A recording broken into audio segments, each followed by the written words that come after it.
Welcome to Pioneer Mindset, a place where we challenge our mindset and address the discomfort in both business and life by finding clarity resulting in bold conviction. I'm your host, Garrett Ruskamp, fifth generation farmer, husband, and father from rural Nebraska. Whether you're navigating frustration from past decisions or worry about the uncertainty you face today in your business, we're going to learn from our struggles and take on new challenges with a resilient mindset. Join me as I share my journey of struggles I faced in agriculture as a farmer and family man. I'm ready to dive into honest conversations to tackle the mindsets surrounding key issues that rural ag business owners face that will ultimately help you gain control, leading to a profitable and sustainable business. Let's adapt to Pioneer Mindset and get to it.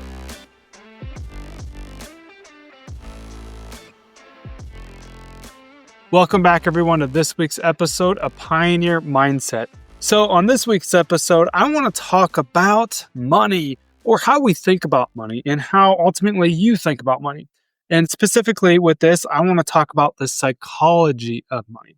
All right, so I've had a lot of cab time lately, been in the tractor doing lots of different things in the truck, or just all about where I've been able to have my AirPods in and listening to stuff and consuming different types of content. One of those episodes, I listened to a podcast episode that Mel Robbins has. It's the Mel Robbins podcast. And she had a guest on there called Morgan Housel. And he wrote the book called The Psychology of Money. And so that's really what this comes from is we're going to be talking about that book, talking about that episode. And full disclosure, I'm just in the beginning stages of listening to that book, so I haven't consumed it all.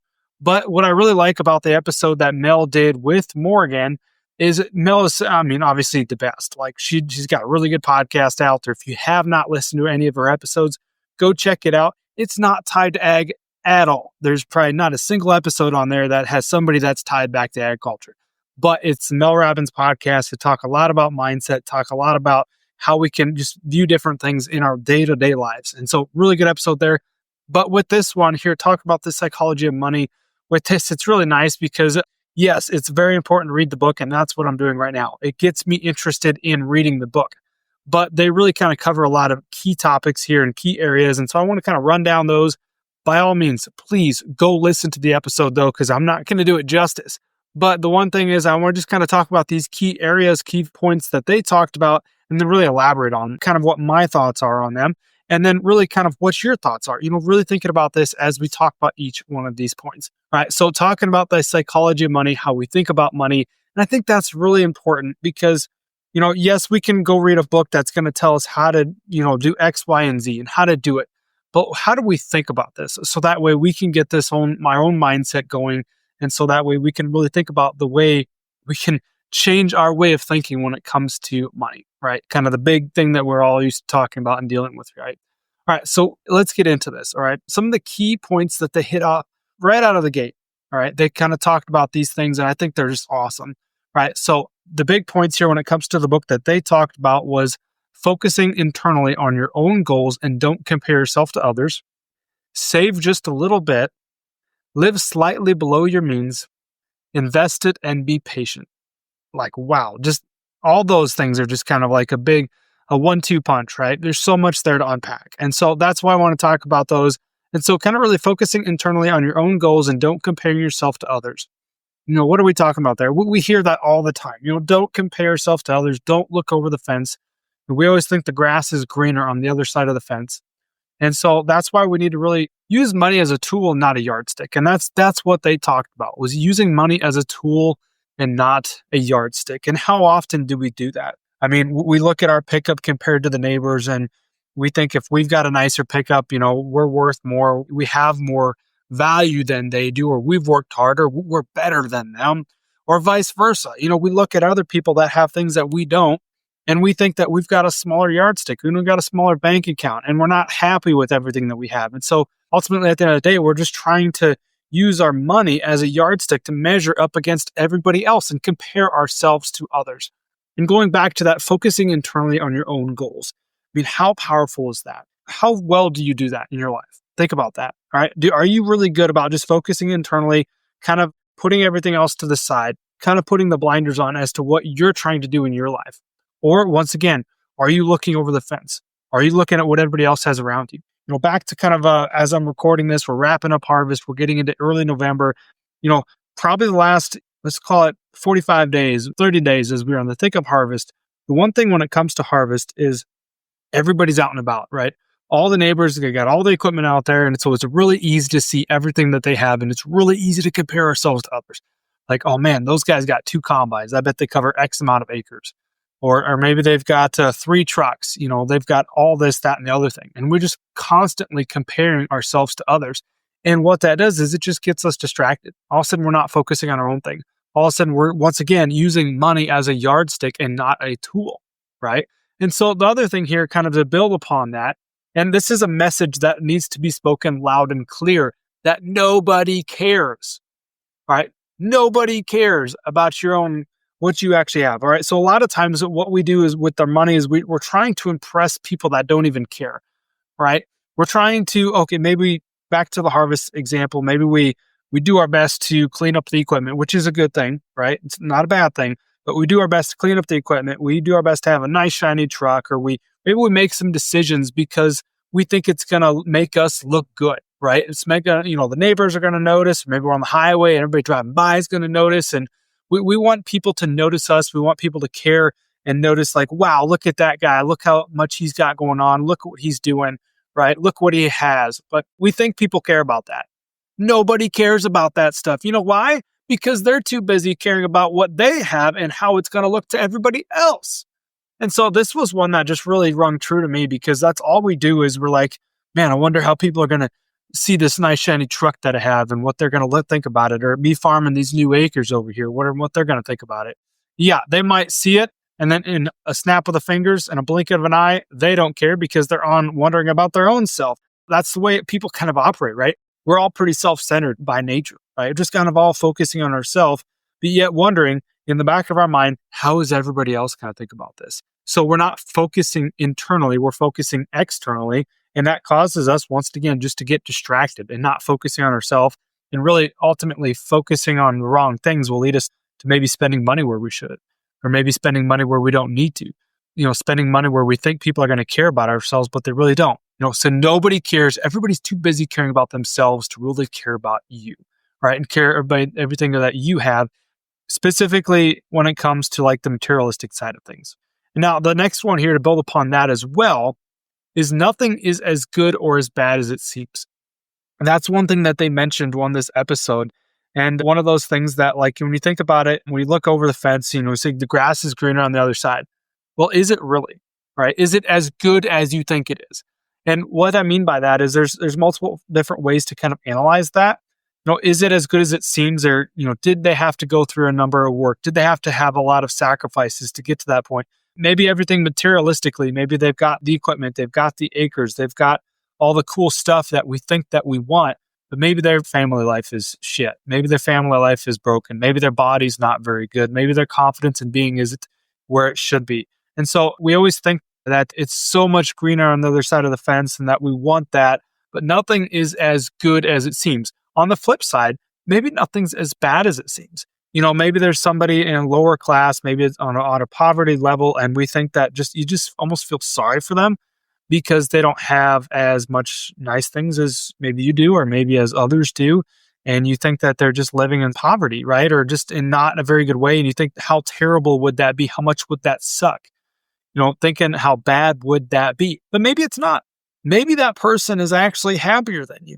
Maybe that person is actually content with what they have. They have enough, right? So maybe it's not as bad as it seems, right? So I take this an example of, there's all different types of operators and farmers and all this other stuff. And maybe you're a high-strung farmer that is always out there early, always pushing the gun, always maybe when it's a little bit too wet, just trying to get after it, pushing the limits, right? And just real antsy and just really worked up and just, you know what I mean, right? You're just maybe not necessarily happy because they're always just going, pushing the needle. What's the flip side of that? Maybe the guy that we look down upon because he's always last, or maybe he's just so laid back and so patient and just like not a care in the world. We see, man, I bet he's given up a lot of bushels because he didn't get his beans out on time, or he leaves his corn set out there till Thanksgiving, or this, that, or that thing, and he hasn't planted on time, and he's just giving up all this stuff. He just can't be near as happy because he doesn't have a lot of the nice things. His equipment is smaller, it's always breaking down, or this, that, or the other thing. But maybe that guy has enough with what he has. maybe, we think that's bad situation. Maybe it's not as bad as what we really think it is. All right. So that's another one there is nothing is as good or as bad as it actually seems. Now, the other one here is to keep expectations in check. So to keep expectations in check, kind of going back to maybe saving a little bit, maybe saving a little bit. And then we also have this sense that we're falling behind.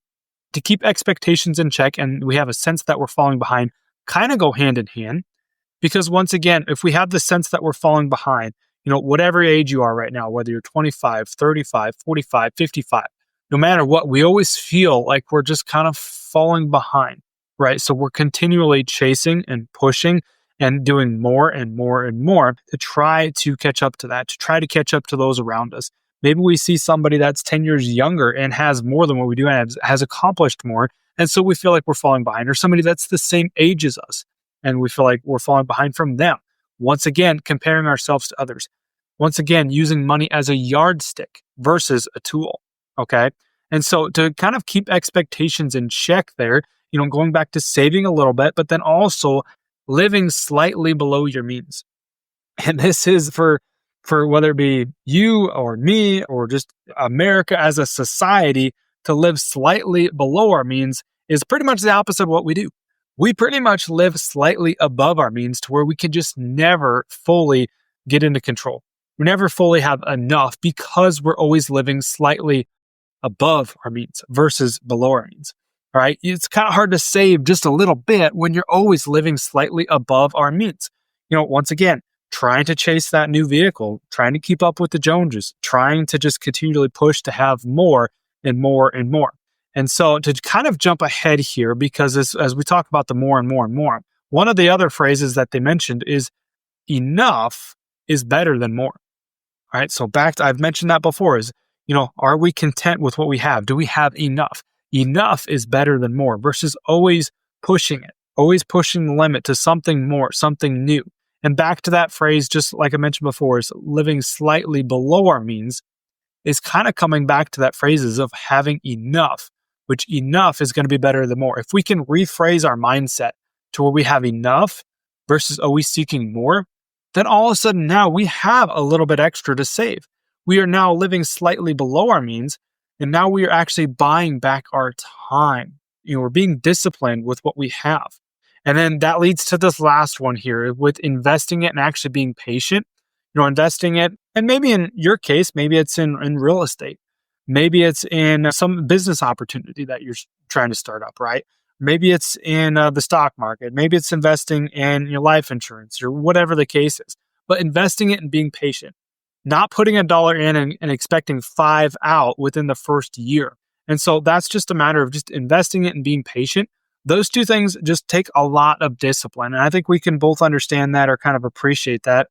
Because if you've ever tried to get to that point, maybe you are, maybe you have, and maybe you will be in the future. But just imagine living slightly below our means so we have a little bit left to save, and then taking that and investing it and being patient. A lot of information there, a lot of things that we can unpack. So going back to a couple of things I didn't mention, kind of back to, we always have this sense that we're falling behind. All right. Now, on previous episodes a while back, and I feel like this has kind of been the style of a lot of my episodes lately, maybe a lot of things that I've been dealing with in my mindset, but kind of talking about, like I said, enough and happiness and our expectations and the act of being content, right?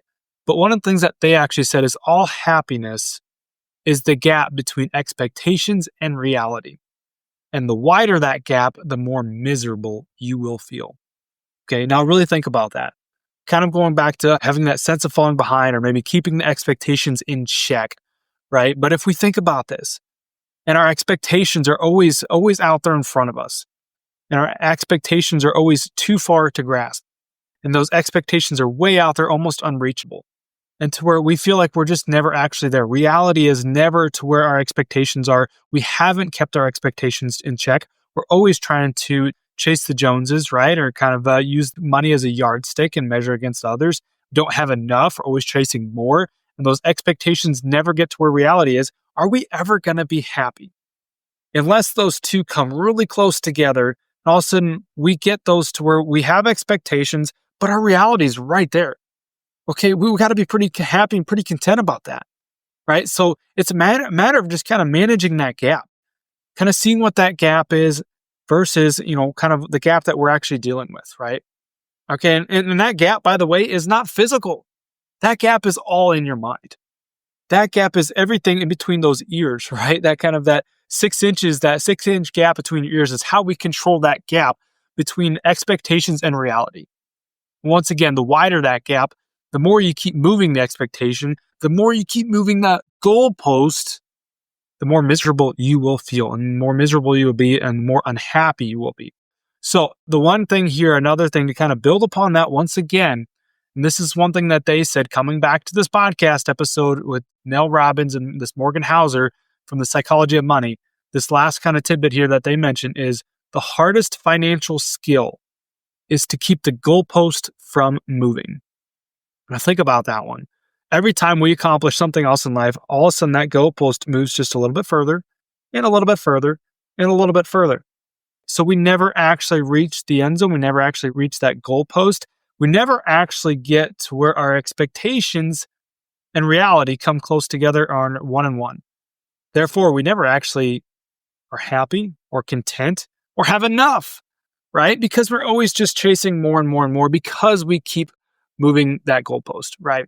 Now, this being said, and the one thing I want to reiterate about this, and one thing I want to reiterate about all of the episodes that I've done of talking about having enough and being content and being happy, is I feel like I'm probably coming across that we just need to live a modest life where we're humble and we don't have anything and we're just okay with that, right? I'm not necessarily saying that. I'm just saying that we need to kind of go back to our expectations and reality. We can continue to push. We can continue to do the best job that we can. We can continue to be a steward of the resources that God has given us, whatever those are, whether it be our time, our skills, maybe it is money, maybe it's land, whatever it is. Okay, we can continue to be a steward of those and do the best that we can, provide value to others and provide value back to our family. But we can be happy with doing that as well. There's really got to be that fine line. And so I think that's just the big message that I'm trying to convey here when it comes to, trying to think about, is enough better than more? Or what are we actually trying to shoot for? Are we continually moving that goalpost? Once upon a time, and I've mentioned this before, is once upon a time, we probably prayed to be exactly where we are now. But all of a sudden, where we are now is not enough. It's not good enough. We are not where we want to be because we feel like we're falling behind, because we're comparing ourselves to others, because we want to continue to push more and have more, right? So that's all I'm saying is maybe acknowledge that, we can get those expectations and reality a lot closer together and find ourselves in a lot better situation, whether it be mentally and physically, and just being more content with the things that we have and having enough. But at the same time, still making sure that we're doing the best that we can with what we have. And so that's the big one there, is do the best that you can with what you have. Now, a couple more thoughts here. This episode's longer than what I want it to be. I thought it was going to be a quick hitter today, but kind of building upon when we're talking about money, right? And talk about the psychology of money, how we think about money. So once again, one of the things that I listened to here recently was Mary Jo Orman has her book called Farming Without the Bank. Now, I've listened to this a couple times. I've read it. Really good book there, really short one that has a lot of information. So go check it out. Mary Jo Orman, Farming Without the Bank. One thing that she said inside that book that really kind of hit me was, all problems are money problems. Okay, so if you think about that, all problems that we deal with to some extent are money problems in one shape or form or another. Maybe it's having enough or trying to get more, right? A lot of the problems we deal with are money problems. Okay, on the flip side of this, complete opposite. If money will solve the problem, then money isn't the real problem. Oh, those are kind of tongue twisters. Those are kind of make you scratch your head and think back like, well, those don't really make sense. They're pretty contradictory, right? Well, yeah, they are. And that's what I think I really like about both of those, right? Kind of going back to Mary Jo's statement there, all problems are money problems. Yeah, I'd say, most of the problems that we face, maybe we could say to ourselves, well, if we had more money, we'd be able to spend more time with our family or do more experiences or have more vacations or have a better lifestyle. Or if we had more money, it would help our business out to where we could hire more help and be around the kids more, or have equipment that doesn't break down all the time, or just not be so stressed out about it. It would help our being and maybe even our body to where we had more money. We could buy the equipment that we need to go work out, do all this other stuff, right? And so it all makes sense. I'd say a lot of the problems we deal with are money problems. Maybe it's problems relationshiply with your wife. Maybe you just feel like there's never enough money there. Maybe she's spending it all the time shopping, or maybe you're spending it or not making enough of it. I mean, those all kind of come back to money, right? And financial issues. Maybe you got some issues with your family, with your parents or with a sibling, and you're maybe trying to work through an estate or a succession. It all kind of comes down to money, money, money, money, money, money, right? All problems are a money problem. Yes, I agree with that, Mary Jo. But on the flip side, this phrase here, this comment that I've heard before is if money will solve the problem, then money isn't the real problem. And when I heard that one, the first one, kind of going back to Mary Jo's statement, you were like, yeah, that makes sense. But when I heard this one is that if money will solve the problem, then money isn't the real problem. That one's the head scratcher. Because you're like, I don't know about that, Garrett. If I had, 100,000 to take away this debt, that would help a lot of my problems, right? Yeah, it would for now, right? But would you not just find yourself back into debt? Kind of a phrase here that, okay, if a farmer went and won the lottery, won $1 million, won $10 million, took away all his debt, would he probably not find himself back into more debt by buying more landing equipment or something like that? Yeah, that's typically how it works. People that do win the lottery and they spend it, or if they don't have the right mindset to manage that money, they probably end up finding themselves back into an even worse situation not long after they did that, right? And so I think what this comes down to is that phrase is that if money will solve the problem, then money isn't the real problem. This usually kind of comes back to our mindset. It comes back to the psychology of money. If you had all the money to take care of all of your debt right now, would that be enough? It's about having that mindset of this is enough for me, for my family. It's the mindset of not moving that goalpost. Like if that's the goal, right, is to pay off all my debt. So that way I don't have anything to worry about. And if you did that, if you could work hard to do that, would you be happy? Would you actually acknowledge that we met the goal, or would you continue to move it? Would you continue to do what farmers do and just kind of keep going further into debt? As we pay off debt, we just buy something else, right? Kind of living slightly above our means, kind of going back to that phrase. Would you do that? Right? So if money will solve the problem, then money isn't the real problem. A lot of times the problem is, just like I said, the way that we analyze things, the way that we see things, the way that we think about money. We think about money, like I said, as almost a negative side of things, right? So we could definitely get into that. But the big thing here is we kind of get to rounding this out. It's just how we think about money. How do you think about money, right? Do any of these things kind of ring true for you? Is there anything that you could pull out here that really resonates with you? And like, yeah, well, I definitely agree. All problems are a money problem, right? But at the same time, thinking about this other phrase is if money will solve the problem, then money isn't the real problem. So really, I think really stew on that one a little bit. Okay. Really take that one and ponder it a little bit more and think about how you can reassess that in your life. Maybe acknowledge where's some things that you could change, maybe some mindset shifts you could have that will help you see things so that way not every problem is a money problem. Maybe you can see it so that way maybe the problems that you have, whether they be money, whether they be relationships, whether it be in your body side of things, or your being, your confidence, your certainty, your connection, all those things, how can we really change our mindset around those? That's why we call this pioneer mindset. And I always hit on that. Yeah. But that's the big thing here. And that's why we started this podcast. That's why I've always wanted to portray this message and to provide this value back to you as a listener that's willing to listen to it. But the big thing here is to, like I said, maybe have a mindset shift. Maybe shift our paradigm a little bit. So that way we're not always thinking about everything as a money problem. Maybe we can get to the point one day where we're not comparing ourselves to others. We're focusing internally on our own goals. Maybe we can actually save a little bit, live slightly below our means, and then use that as a tool to invest and be patient. Oh, that was a hard one. That patience one is a hard one. All of those things are hard. None of this is easy. None of this is easy, but it's simple. Everything we talk about is pretty simple. It's just not easy.